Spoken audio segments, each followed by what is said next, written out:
I traced my fingers along the silk fabric, feeling its perfect weight and drape. This would be the centerpiece of my new collection, if I could keep my brand alive long enough to show it. Miss Harrison?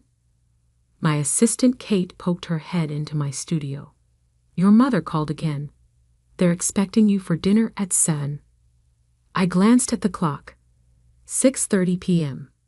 Another carefully orchestrated family dinner at Marcus Wellington's mansion, where my stepfather would undoubtedly find new ways to belittle my dreams. Thank you, Kate. Could you make sure the lookbook photos are ready for tomorrow? And confirm our meeting with the influencer agency? Already done, she smiled, then hesitated. Are you sure about keeping the Paris plans quiet? Your family might be more supportive if they knew. I shook my head, carefully folding the silk. Marcus would only try to interfere. Better they think Isabella Harrison Designs is struggling. It makes tonight's performance more convincing. The truth was, my little boutique had outgrown its humble beginnings months ago. What started as a small atelier in Brooklyn had evolved into something much bigger, though I'd carefully hidden the evidence. Every time Marcus's spies reported back about my empty shop, I was actually meeting with luxury buyers in private showrooms. When he gloated about my amateur designs, major fashion editors were already fighting to feature them. But tonight, I needed to play the struggling designer one last time. The Wellington mansion loomed before me, all marble columns and old money arrogance. Marcus had bought it with my father's insurance money after marrying my mother, though he preferred everyone forget that detail. I smoothed my deliberately simple dress, one of my designs, but understated enough that Marcus wouldn't recognize it, and rang the bell. Darling, my mother answered, all perfect makeup and nervous energy. You're just in time. Marcus has big news. I bet he does, I thought, kissing her cheek. I'd heard whispers about his plan to launch his own luxury brand, building off his success in mass-market retail. He'd been poaching designers and manufacturers for months, though he didn't know I had friends in every atelier he'd approached. The dining room was a monument to Marcus's idea of success. Crystal chandelier, antique furniture, and precisely arranged place settings that no one dared disturb. My younger half-sister Sophia sat quietly, tapping her phone under the table. At 16, she was already learning to navigate Marcus's moods. Isabella. Marcus didn't bother standing as I entered. I trust your little shop isn't keeping you too busy for family obligations. I took my seat, noting how he positioned me directly across from him. Classic power play. Never too busy for family. Excellent. He smiled, all teeth and no warmth. Because we need to discuss your future. The staff served dinner. Elaborate French cuisine that Marcus barely touched while holding court. He loved an audience, especially a captive one. I've been reviewing the family's investments, he began, swirling his wine. Your mother and I have decided it's time for some changes. My mother flinched slightly. We both knew she hadn't decided anything. Your boutique, Marcus continued, has been draining resources for 2 years now. The foot traffic reports are abysmal. Your social media engagement is laughable. And those designs, he shook his head. Let's be honest, Isabella. You're embarrassing the family name. I took a small bite of salmon, letting him build to his crescendo. Therefore, I'm cutting your funding. It's time to close up shop and join the real world. In fact, his smile widened. I'm launching a new luxury fashion line. Wellington Haute Couture. I could use someone with your basic understanding in a junior position, under proper supervision, of course. Sophia's phone clattered to the floor. She knew how hard I'd worked, how many nights I'd spent perfecting my craft, while Marcus built his empire on cheap knockoffs. That's very thoughtful, I said carefully, watching my mother's face fall at my apparent surrender. When do you need my decision? Decision? Marcus laughed. I'm not offering a choice, Isabella. The boutique's lease, your equipment, even your supply contracts. Who do you think has been underwriting all that? I own everything you've built. I stood slowly, placing my napkin beside my barely touched plate. I see. Then I suppose I should go pack up my studio. Don't be dramatic, Marcus sighed. Stay, finish dinner. We're family after all. Tomorrow, my team will handle everything. I kissed my mother's cheek, whispered "Watch the news tomorrow" in Sophia's ear, and walked out of the mansion for the last time. In my car, I finally allowed myself to smile. Marcus was right about one thing. Tomorrow would change everything. He just didn't know that his family obligation had outmaneuvered him at every turn. My phone buzzed. A message from Kate. Influencer contracts signed. Celebrity fittings confirmed. Paris guest list finalized. And Marcus's team just tried to access our real financial records. Perfect.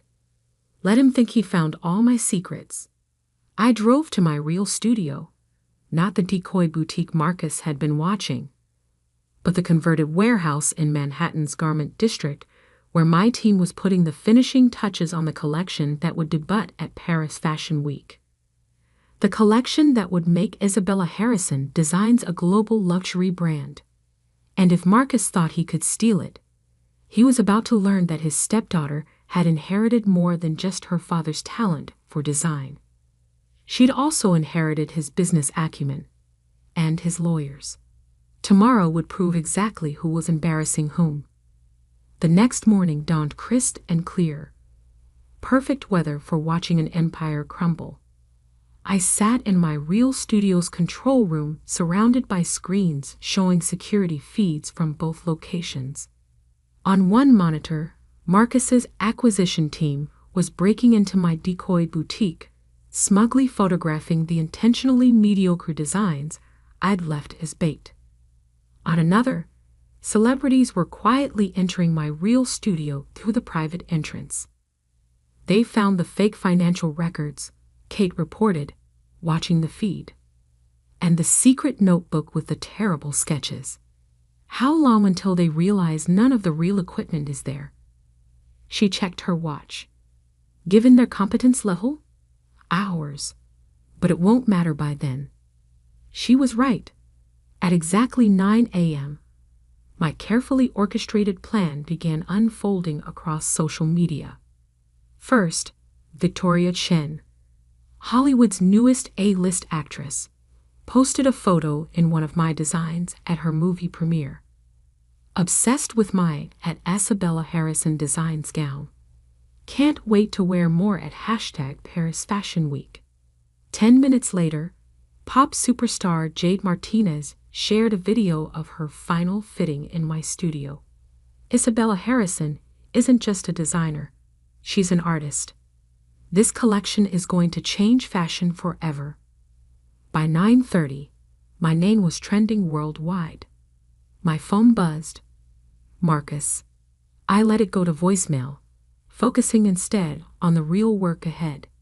In the main studio, 30 skilled artisans were putting final touches on the collection. Each piece represented months of innovation, combining traditional craftsmanship with cutting-edge technology. The centerpiece, a hand-embroidered gown with fiber-optic threads that changed color with the wearer's movements, had already been purchased by 3 major museums. Miss Harrison, one of my seamstresses, called out. The Vogue team is here for the exclusive preview. I nodded, watching Anna Wilson, the magazine's formidable editor, enter with her entourage. She'd been one of my earliest supporters, recognizing the potential in my designs long before the celebrities and influencers. Isabella, She air-kissed my cheeks. Darling, the buzz is extraordinary. And these pieces. She ran her hand along a jacket made of laboratory-grown crystal fabric. You've outdone yourself. Thank you, Anna. Though I suspect my stepfather might disagree. She smiled wickedly. Ah, yes, Marcus Wellington. I heard he's trying to launch his own luxury line. Knockoffs of last season's trends, I assume. Actually, I pulled up some designs on my tablet. These are his planned showpieces. Notice anything familiar? Anna's eyes narrowed as she swiped through the images. These are remarkably similar to your early sketches. The ones you showed me last year. The ones I deliberately leaked, you mean?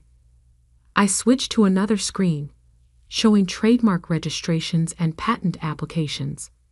Everything properly documented and dated, of course. Oh, you delicious creature. She laughed. You knew he tried to steal your work. Marcus has been copying other designers for years.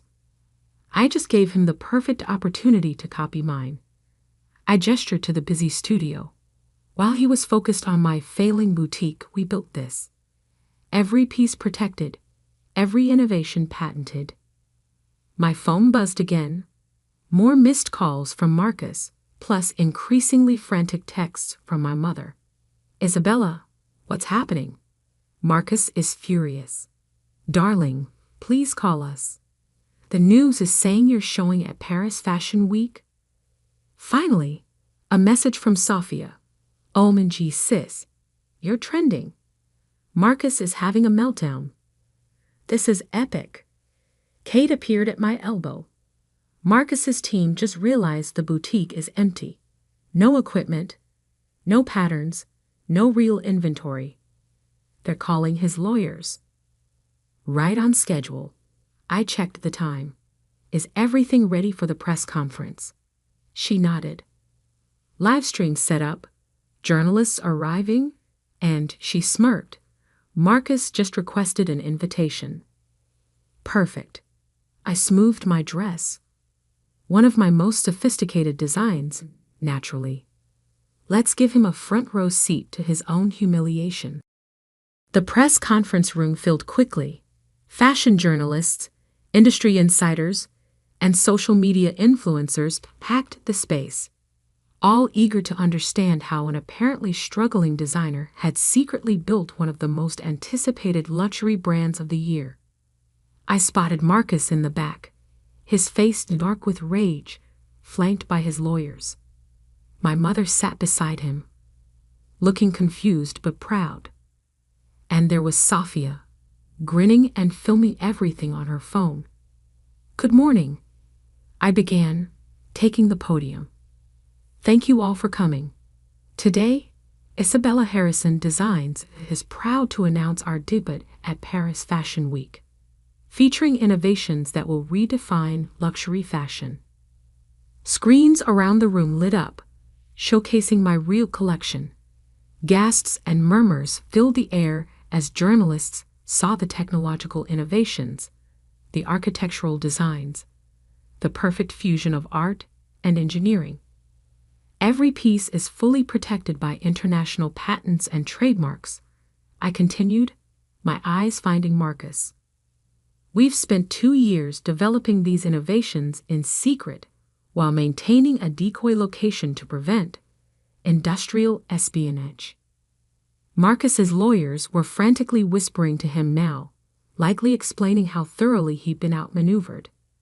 We've also discovered attempts to copy our early designs, I added, triggering another round of whispers.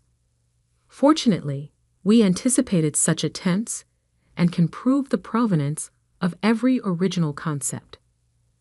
The questions began flying. How did you keep this secret? Who funded the development? Is it true the collection is already sold out to private buyers? I answered each one carefully, watching Marcus's face grow darker with every revelation. His dream of launching a luxury brand was crumbling. After all, Who would back him now that he'd been exposed as attempting to copy his stepdaughter's work? When the formal presentation ended, Marcus tried to approach the podium, but security smoothly intercepted him. I'd learned from the best, after all, him, about controlling access and managing optics. Isabella, he called out, loud enough for nearby journalists to hear. You ungrateful little Mr. Wellington. I cut him off smoothly. All legal correspondence should go through our attorneys. Though I should warn you, attempting to seize a company you don't actually own could be considered corporate fraud. He froze. What do you mean? Don't know. I smiled, channeling his own condescending expression. Check the paperwork, Marcus. Everything you thought you were funding was a shell company. The real Isabella Harrison Designs has different investors, different contracts, and different ownership. But thank you for the early lessons in business strategy. They proved quite valuable. As security escorted him out, I caught my mother's eye. She was crying, but smiling too. Sophia ran up and hugged me, whispering, "That was amazing. Can I intern for you this summer?" Later in my office, Kate brought in a stack of media coverage. The story was everywhere.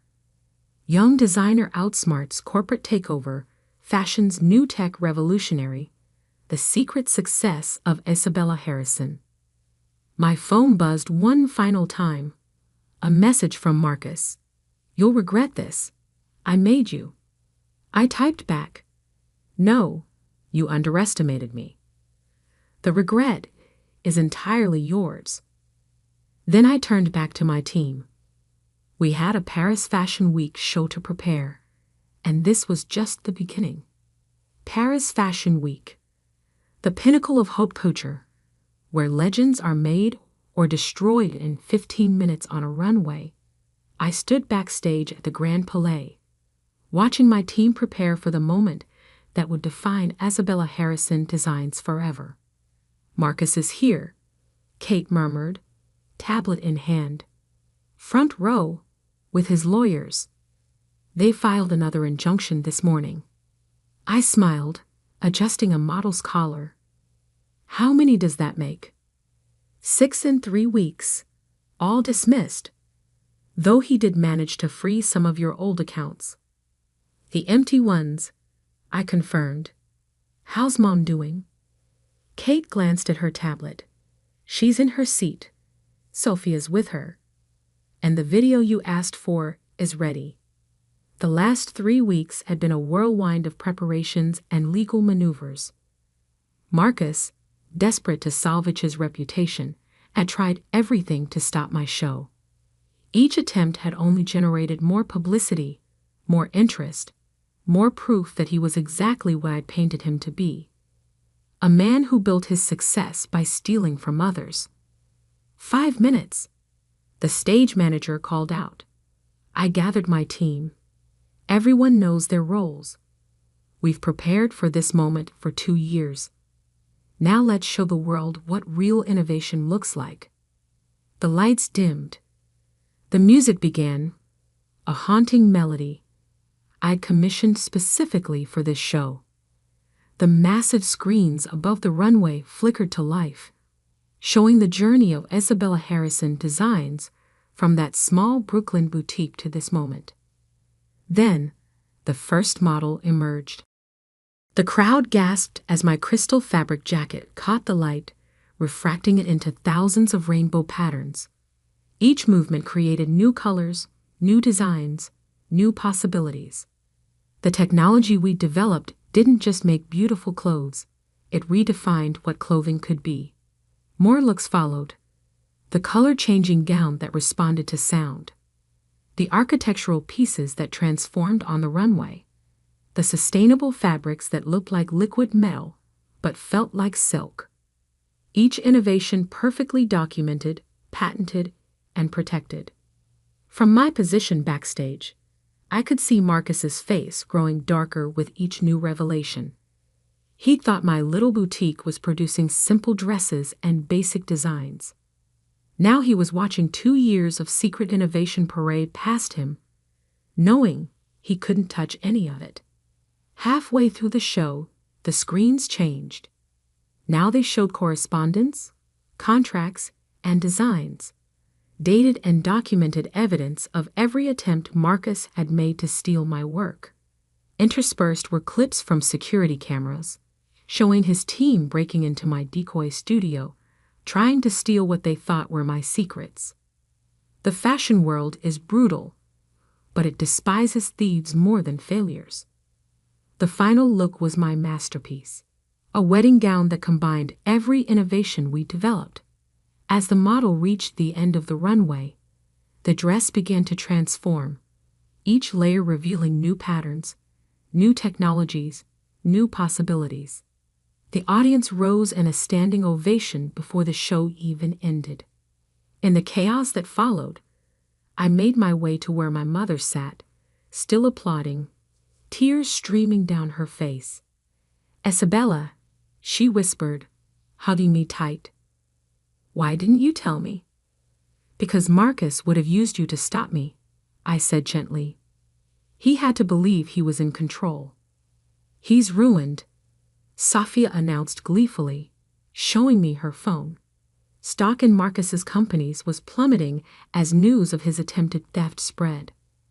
Major retailers were canceling contracts, unwilling to be associated with proven plagiarism. "Ms. Harrison," journalists swarmed around us. "How does it feel to be the breakout star of Paris Fashion Week? Is it true you've already received orders worth over $50 million? Will you press charges against Marcus Wellington?" I held up my hand for quiet. Isabella Harrison Designs represents a new era in fashion, one built on innovation, integrity, and imagination. We've proven that success doesn't come from stealing others' dreams, but from believing in your own. "This isn't over." Marcus's voice cut through the crowd. He looked disheveled, desperate. "I made you. Everything you are, everything you have, it's because of me." "No, Marcus." I turned to face him one last time.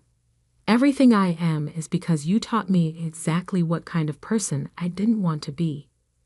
You showed me that true success isn't about crushing others. It's about creating something real." Security moved to escort him out, but he shrugged them off. "Your father was a failure too. That's why he left you nothing but debt." "Actually," I smiled, "he left me his most valuable asset, his belief in me. And his old warehouse in the garment district, the one you never knew about because it was in my mother's name. The one where I built all of this while you were busy mocking my little boutique." The following weeks were a blur of success. Orders poured in from luxury retailers worldwide. Our innovations were featured in technology magazines as well as fashion publications. 3 major museums requested pieces for their permanent collections.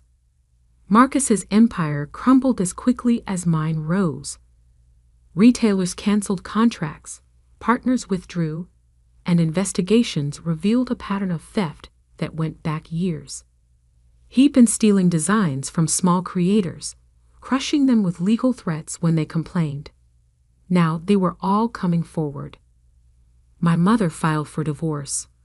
Finally free from his control, she moved into a penthouse apartment I bought her, rediscovering her own strength day by day. Safia started interning at my company, showing a natural talent for design technology. 1 year later, I stood in my new flagship store on 5th Avenue, watching customers marvel at our latest innovations. The struggling boutique that Marcus had mocked was now a global luxury brand, known for pushing the boundaries of fashion and technology. My phone buzzed. A news alert. Marcus had been indicted for corporate fraud. His lawyers were negotiating a plea deal. "Ms. Harrison?"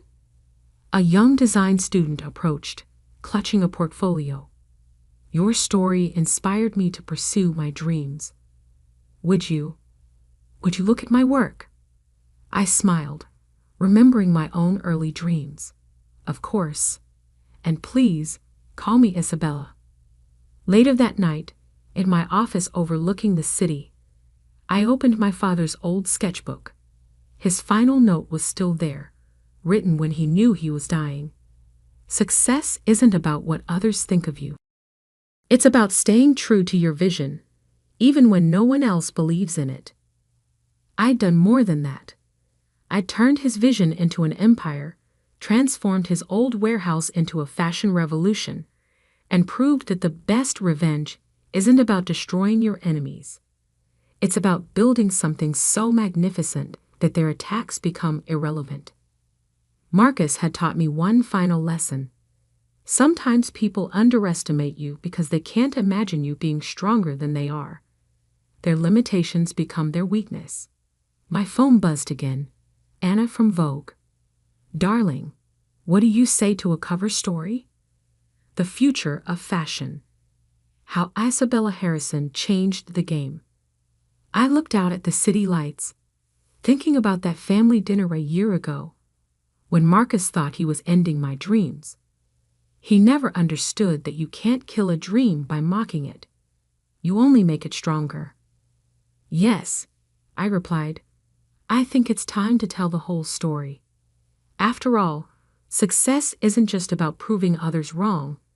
It's about proving yourself right. And sometimes the best revenge is simply becoming everything they said you couldn't be.